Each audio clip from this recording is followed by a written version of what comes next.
Saludos, estimados participantes. Por aquí, por esta vía, la profesora Angélica Castellano, especialista en procedimiento civil. Hoy vamos a retroalimentar con relación a lo que es el concepto de lo que son las partes en el proceso civil venezolano, ¿no?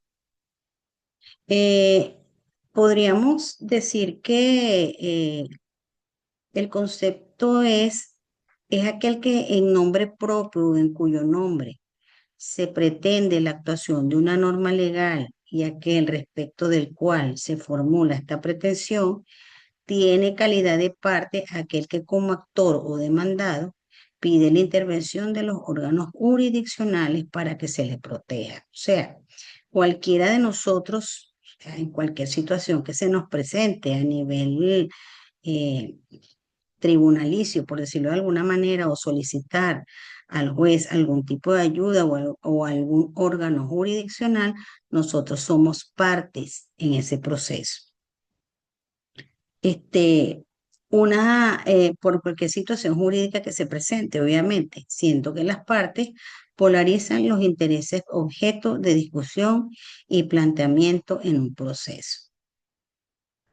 La posición que ocupan las partes en el proceso es la de la parte actora y parte demandada. Obviamente hay dos partes dentro de un proceso de un litigio. Eh, Toda vez que la primera inicia la acción, que vendría siendo la que demanda, en tanto que la segunda responde o acepta o modifica o se enfrenta a las pretensiones del actor. También para realizar cualquier tipo de acción, eh, tiene que tener ciertas capacidades, por decirlo de alguna manera, o una capacidad para ser parte. Se entiende por capacidad para ser parte la aptitud que tienen las personas naturales o jurídicas para ser demandante o demandado en un proceso. ¿Cuáles son las personas que tienen capacidad para ser parte? Tanto las personas naturales como las personas jurídicas. Estamos hablando de personas naturales, aquellas que no tienen ningún tipo de relación jurídica con el Estado ni de comercio. Por ejemplo, los comerciantes, ellos son personas jurídicas. El que no lo hace no es una persona jurídica, es una persona natural. La regla general es que toda persona pueda intervenir como parte en el proceso, salvo los incapaces, obviamente, por razones de edad o de enfermedad. Doctora Ana Cecilia,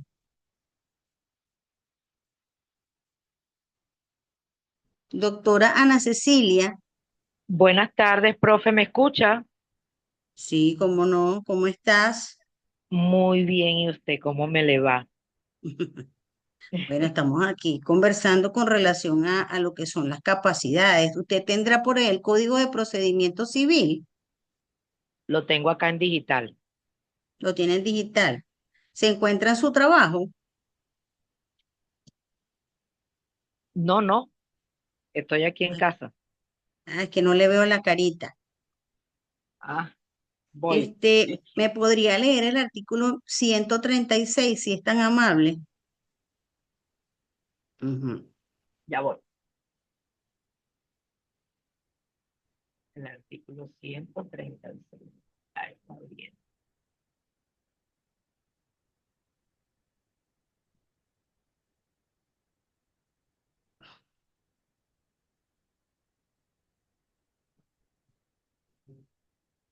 Bien. Aquí nos referimos a la capacidad procesal, cuando que Acá, nosotros comparecemos en juicio, ¿sí? ok, se lo leo. Podemos, el que puede ser por apoderado o representante legal. ¿Qué dice el artículo 136? El artículo 136, título tercero de las partes y de los apoderados, capítulo 1 de las partes. Son Ujú. capaces para obrar en juicio las personas que tengan el libre ejercicio de sus derechos, las cuales pueden gestionar por sí mismas o por medio de apoderados, salvo las limitaciones establecidas en la ley. Exactamente. O sea, es como un conjunto de requisitos o condiciones que solicita el mismo proceso o el procedimiento. ¿Para qué? Para que el demandante, el demandado o el tercero puedan participar. ¿Ok? Hay una situación que siempre se va a presentar que son requisitos o condiciones establecidas donde las partes tienen que tener esas cualidades, pues. Cuando nosotros nos referimos a la incapacidad procesal, esa se subsana mediante las siguientes instituciones. Ella tiene el régimen de representación, cuando es la incapacidad plena, obviamente, está la patria potestad y la tutela. O sea, son esas tres que son bastante importantes. También se encuentra lo que es el régimen de asistencia, cuando la incapacidad es relativa y capacidad de postulación que obviamente tiene el abogado en ejercicio para asistir. Tiene el 137 también ahí a la mano, por Sí, favor. sí, correcto. Las personas que no tengan el libre ejercicio de sus derechos deberán ser representadas o asistidas en juicio según las Claro, leyes que regulen su estado o capacidad. Ujú. claro. El abogado puede asistir a esa persona en el juicio si la persona no puede asistir. Por ejemplo, con un poder o un poder apudacta que se realiza dentro del mismo tribunal y Dentro del mismo. obviamente Ujú.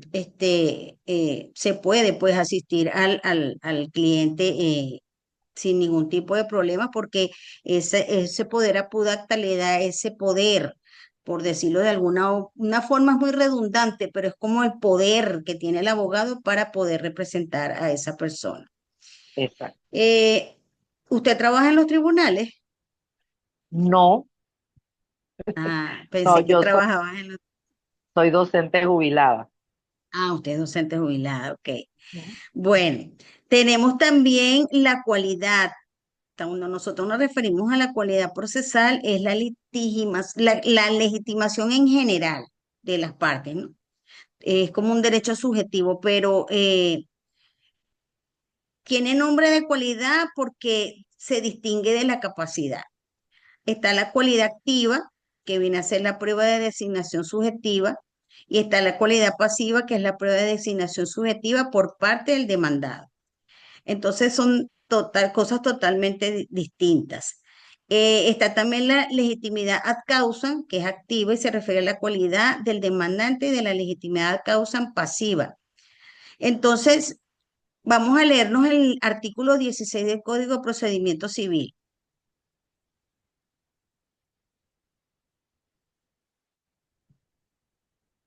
Esta es Para la cualidad proponer, del demandado. Ajá, ajá, dígame. para proponer la demanda, el actor debe tener interés jurídico actual. Además de los casos previstos en la ley, el interés puede estar limitado a la mera declaración de la existencia o inexistencia de un derecho o de una relación jurídica. No es Exacto. admisible la demanda de mera declaración cuando el demandante debe obtener la satisfacción completa de sus intereses mediante una acción diferente. Sea un punto de vista económico o un punto de vista jurídico. O sea, ahí es donde Jurídico. están las diferencias. Luego nos vamos con lo que es el litisconsorcio. ¿Qué es el litisconsorcio? ¿Qué cree usted que puede hacer el litisconsorcio? El liticonsorcio es cuando existen varias partes, Ujú. tanto de demandados como demandados como el demandante. Sí, claro, son varias personas que pueden constituir una parte ocupando una misma posición de actores o demandados, demandantes y demandados, ¿ok? Ajá. Pero el liticonsorcio es más que todo de varias personas. Cuando constituyen varias personas una parte o una misma posición de actores o de demandados. Ok. ¿Sabes cuál es el articulado del liticonsorcio? ¿Dónde aparece en el Código de Procedimiento Civil? No, ahorita no lo recuerdo. No lo recuerda porque no lo buscamos. Vamos a buscarlo. Liticonsorcio. Sí, tenemos que leer siempre, siempre el Código de Procedimiento Civil porque es importante que tengamos este, esa, esa apoyo, por decirlo de alguna u otra manera. Lo importante es saber diferenciar de una cosa con la otra. Vamos a seguir aquí entonces. De todas maneras, velo buscando mientras yo te estoy diciendo aquí lo que falte de lo que es la liti. Según dependa de la voluntad de la parte o de la ley, el liticonsorcio voluntario se presenta cuando de forma voluntaria, los Ujú. sujetos de una parte se reúnen y acumulan su acción en un mismo nivel. O sea, es voluntario porque da igual forma, estas personas pueden intentar por separado sus acciones. Pues, por ejemplo, todas las personas que fueron objeto de un determinado hecho ilícito pueden reunirse y acumular sus pretensiones en una misma demanda, ya que coincide el hecho y la persona del demandado. ¿Entiendes? En este caso, Este, pudiera ser en este caso cuando varias personas son estafadas por una misma persona. exactamente. Ujú. Exactamente. Y está el liticonsorcio necesario, que es cuando la naturaleza de las relaciones jurídicas afectan a más de dos o más personas, pues, y se forma por la naturaleza jurídica de lo debatido. Ejemplo, necesario que se forman, el liticonsorcio inicial es uno, es que se da desde el inicio del proceso, y el liticonsorcio sobrevenido, que es el que se da posterior al inicio del proceso. Ejemplo, cuando se ha iniciado una acción en contra de una persona y ésta muere durante el proceso. Sí. Una vez que se incorporan al proceso y sus herederos forman un liticonsorcio prevenido o sobrevenido, ya que el acontecimiento de la muerte de la parte es la que la ocasiona. O sea, después que muere él, obviamente los hijos van a realizar lo que el padre inició, por decirlo de alguna Sí. manera, ¿sí? Tenemos también, hablando de sucesión y sustitución procesal, vamos a leer el 1557 del Código Civil venezolano, que vendría siendo la sucesión procesal inter vivos. Me dijo 1500. 1557.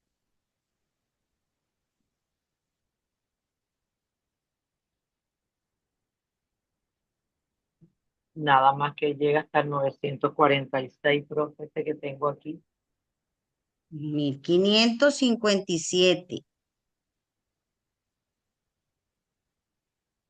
Mm. Él expresa donde hay sustitución de partes. Se distingue igualmente a la cesión de los hechos antes de la contestación de la demanda. En este caso, el demandado tendrá por actor al cesionario. Tienes que tener el artículo 1557, no puede ser. No, el que tengo aquí descargado llega hasta el 946 y tiene 182 No, páginas. mira, 1557. Aquí está. La cesión que hiciere alguno de los litigantes de los derechos que ventila quien no es parte en la causa después del acto de la contestación al fondo de la demanda y mientras no sea dictada sentencia definitivamente firme, no surte efecto sino entre el cedente y el cesionario. Sin embargo, cuando se haga constar en los autos que la parte contraria acepta la cesión, surtirá esta inmediatos efectos contra aquella, y en sustitución del cedente se hará el cesionario parte en la causa. Ahí está. Sí está. Lo que tienes que descargarte el Código Civil completo. Mm. Lo tengo incompleto. Antes de la contestación de la demanda. Pues en este caso, el demandado tendrá por actor cesionario, pero si se ha realizado antes de contestado el fondo de la demanda, la cesión solo surte efecto entre el cedente y el cesionario y no puede oponer a la otra parte en el proceso a menos que éste lo consienta, o sea, a voluntad de la parte. Cuando nosotros nos referimos a la sustitución procesal, eso expresa más que todo que no hay cambio en titularidad de derechos, sino de la persona. Es el caso típico de la acción oblicua, en que la persona ejerce en nombre de interés propio de un derecho ajeno. ¿Lo estás ubicando? Sí, me aparece acá la sesión que hiciere alguno de los litigantes de los derechos que ventila a quien no es parte de la causa después del acto de la contestación al fondo de la demanda y mientras no sea dictada sentencia definitivamente firme. No Ujú. surte efecto sino entre el cedente y el Y el cesionario. seccionario. Exacto. Ahora, cuando nosotros nos referimos a la representación y gestión de las partes en el proceso, puedes leerte el 136 del Código de Procedimiento Civil, 136. del Código de Procedimiento Civil. Este habla de gestiones personalmente en juicio o por medio de apoderados. 136, aquí lo tengo. Son capaces de obrar en juicio las personas que tengan ese profe, Sí, ¿sí? señora. Las Ciento personas que treinta y tienen, seis. ajá, son capaces de obrar en juicio las personas que tengan el libre ejercicio de sus derechos, las cuales pueden gestionar por sí mismas o por medio de apoderados, salvo las limitaciones establecidas en la ley. Claro. Por ejemplo, vamos a hablar de nosotros en materia de divorcio, que es por lo menos yo trabajo más con materia de divorcio, ¿no? Y es un ejemplo donde aplican muchas veces los apoderados. Eh, Ujú. Vamos a hacer un divorcio mutuo acuerdo, donde el esposo deja poder para que se realice el divorcio sin ningún tipo de problema, solo que él tuvo que viajar de trabajo o se mudó de jurisdicción, etcétera. Pero él dejó un poder donde él no quiere comparecer, sino que quiere por medio de un apoderado divorciarse. Eso lo puede hacer hasta el abogado, puede apoderarse para asistir a esta persona, ¿no? Y Correcto. obviamente no hay ningún problema porque lo que se hace es la firma, ya que la voluntad y el poder así lo tipifica, donde expresa que el poder es especialmente para el divorcio como tal. O sea, él mismo expresa el poder, la voluntad de que sí se va a realizar el divorcio sin ningún tipo de problema y que el abogado absorbe esa responsabilidad o ese poder para representarlo a él en esa causa. Diferente es cuando es un divorcio por desafecto, que no hace falta poder. ¿Por qué? Porque la sentencia en 1070 expresa que una sola de las partes puede solicitar el divorcio. Una Exactamente. sola puede solicitar el divorcio. Ujú. Obviamente respetando el procedimiento como tal, que expresa el 340 en adelante del Código de Procedimiento Civil, obviamente en materia de que debe ser citado o por lo menos llevar la boleta, por lo menos no, tiene que ser citado, llevar, comparecer para que comparezca o para que conozca de qué se le está notificando, pues.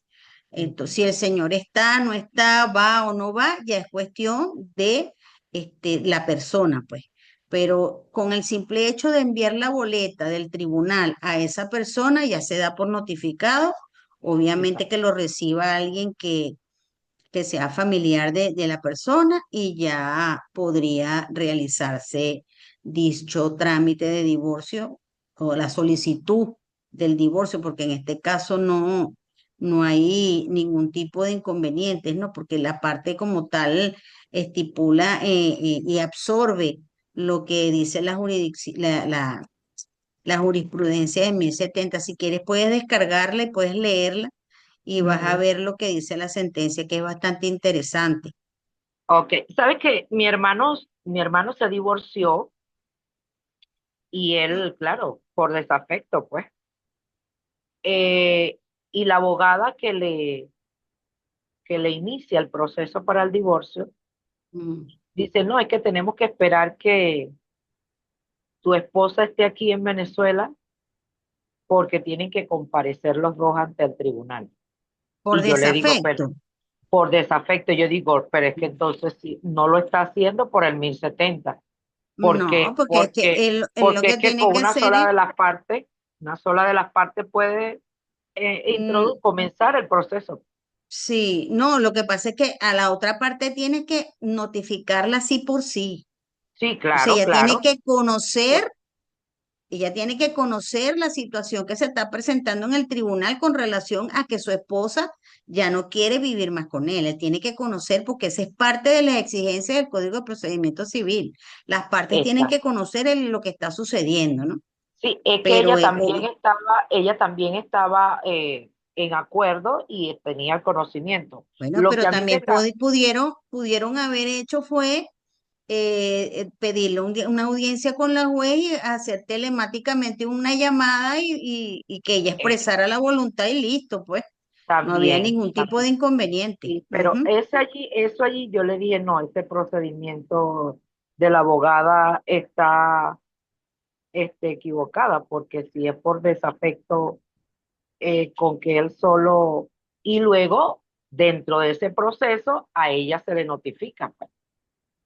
Claro, Pero pero no, que es que ahí mismo, cuando tú tienes, solicita, porque si no se manda, se manda la boleta, porque la boleta tienes que enviarla, notificar la otra parte. O sea, eso es un obligatoriamente, requerimiento sine qua non sine qua dentro del non. procedimiento civil. Eso es como un tren y Exacto, cada vagón tiene su estación. Y a juro tienen que pararse por ahí porque si no, eso es nulo. El procedimiento es nulo. ¿Ok? O sea, hay exacto. que hacerlo como es. Pero Sí, obviamente, con esa sentencia en 1070 hay muchas vías para notificar. Hay claro. muchas vías para notificar. En este caso, si ella no está fuera del país, se puede hacer una llamada, hablando en lo que es el sistema telemático que ha ayudado muchísimo desde los tiempos del COVID, ya se ha ido aplicando Sí, entre correos y todo eso.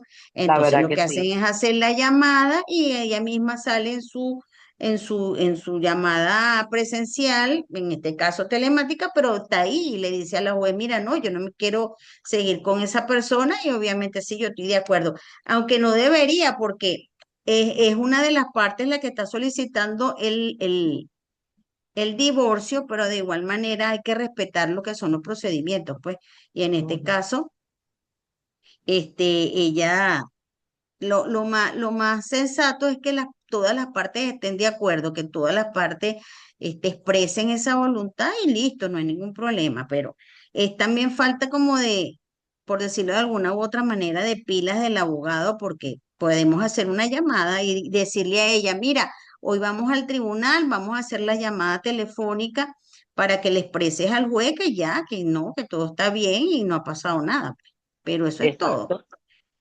O sea, Sí. no podemos enrollarnos tanto porque la sentencia nos está diciendo que sí se puede, que una de las partes pueda solicitar el divorcio, Ujú. ¿sí? Correcto. Mira, hay también diferencias en lo que es el mandato civil y el mandato procesal. El mandato civil es un contrato, por decirlo de alguna manera. Ujú. Eh, el mandato civil puede constituir de forma escrita, como te dije con referencia a lo que es el poder apudacta. Dentro del Ajá. tribunal se levanta el Ujú. poder apudacta y no ha pasado nada. De ahí para adelante, si tú no quieres, no vas para el tribunal, porque yo me voy a Exacto. hacer cargo de todo lo que va a pasar ahí, ¿sí? Todo el seguimiento y todo el proceso. Todo lo vamos a hacer por ese mandato. Él tiene que ser expreso y contar en forma escrita y auténtica. La autenticidad, si es a manuscrito, muchísimo mejor. De todas maneras, están las huellas digitales de la parte que está dándole ese poder al abogado en este caso, si existiera el Ujú. caso, y el tribunal obviamente lo va a sellar, que es como decir, ya, este es el poder legal que va a hacer que el abogado obviamente lo haga, pues, haga esa asistencia con la persona. Vamos a leer el artículo 151 del Código de Procedimiento Civil, si lo tienes por ahí a la mano. Ajá. El artículo, perdón, 151. El Sí, poder para actos judiciales debe otorgarse en forma pública y auténtica. Si el otorgante no supiere o no pudiere firmar, lo hará por él un tercero, expresándose esta circunstancia en el poder. No será válido el poder simplemente reconocido, aunque sea registrado con posterioridad. tiene que ser la parte que va a apoderar a esa persona, tiene que serlo así, para que tenga legalidad y fuerza dentro de ese Sí, procedimiento. ¿Ok? Bueno, Ana, ya va a cerrar la plataforma. Ya ok. los minutos se acabaron porque ya me está diciendo el Zoom que va a cerrar. Pero sí te agradecería que vamos a leer un poco como lo con referente a la jurisdicción, la Ajá. competencia, todo eso lo vamos a leer. Vamos a Profe, leer del 340 en adelante, ok, cómo inicia el proceso, ok. ¿sí? Profe, Empieza. con respecto al trabajo argumentado, verá, Ujú. hay una frase que aparece, dice, formular la tesis del texto. Me hizo, cuando usted me dice formular la tesis del texto, es a esta, a esa teoría a la cual yo llego después de realizar mi investigación. Exactamente. Sí, porque tesis es teoría. Ok, profe, Y si quisiera que por favor consigas un autor que te hable de lo que es la jurisdicción. En perfecto, el caso, teórico. en materia de divorcio se habla de jurisdicción voluntaria. Ok, Acuérdate que nosotros cuando hablamos de divorcio por desafecto es jurisdicción volum- voluntaria. Soy ok, yo la que quiere divorciarse. Y ese exacto. básicamente es el trabajo. Ese Ok, es el ok. trabajo. Profe, Entonces, sí quiero que te busques un aparte, estudioso o una tesis que tenga que ver sí, con el tema y tú me la vas a colocar como una referencia o una per- jurisprudencia. También podría usted, ser usted allí sugiere a Vicente Pupio. Elena Carrasquel, ese Ujú. mismo. Ok. ¿Oye? Profe, aparte de desarrollar toda la investigación, siguiendo todas las pautas, usted también allí anexa 4 preguntas. Esas también van a ir contestadas en el trabajo. Dentro del trabajo, sí, señora. Ok, Sí, ok. señora. Ese es el mismo contexto. Es todo lo que está Sí, ahí. sí, sí, Lo que sí. pasa es que se pide para colocarlo dentro del trabajo. Pero eso es Ok, todo. perfecto. ¿Oíste? Profe, entonces primero vamos a un conversatorio y después hacemos el trabajo. Haga el trabajo. El Ajá, conversatorio lo podemos hacer. Si no pueden entrar por cualquier situación, se va a colocar el link de lo que es la retroalimentación de la síncrona. en el O foro, como usted lo dice allí, también en el foro usted general. puede, dentro del foro estudiantil por mensajería, usted también puede colocar un criterio de lo que usted hizo de su trabajo. No hay ningún Oh, problema. Es más, si perfecto. lo pasan por el foro estudiantil, muchísimo mejor porque se crea Ujú. un feedback entre entre todos los compañeros y ahí empezamos todos a discutir. Es mucho Perfecto, mejor todavía. sí. Me gusta más Bueno, por sí. ahí. Ok, Me gusta ok. más por ahí. Bueno, eso era básicamente lo De que todas yo maneras, hice, obviamente un está la última extracto. síncrona y ya, pues. Ah, bueno, ahí terminamos de aclarar. Ujú, Perfecto. Sí, sí. porque uno lo ve así, pero después cuando uno empieza a hacer las indagaciones, las revisiones Ujú, bibliográficas, es armar lo que llamo yo la macroestructura de lo que uno va a desarrollar. exactamente. Ahí es donde viene como el quiebre, ¿no?